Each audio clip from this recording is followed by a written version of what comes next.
আজকে তরকারি চিংড়ি মাছ ও নারকেল দিয়ে প্রথমে দিয়ে দেবো একটা কড়াইতে তেল দিয়ে দেবো পরিমাণ মতো পেঁয়াজ দিয়ে দেবো হলদি দিয়ে দেবো তারপর দিয়ে দেবো লবণ লবণটা দেওয়ার পরে দিয়ে দেবো চিংড়ি মাছ আজকে আমরা তৈরি করবো চিংড়ি মাছ ও নারকেল মরিচ দিয়ে বরিশালের ঐতিহ্যবাহী খাবার তারপর দিয়ে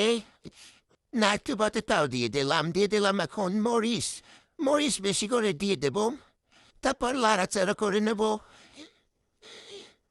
লাড়াচাড়া করে দেব অনেক বেশি মরিচ দিতে হবে দিয়ে দেব পানি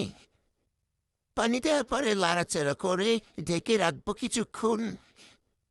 কিছুক্ষণ ঢেকে রাখার পরে পানিগুলো টেনে গেলে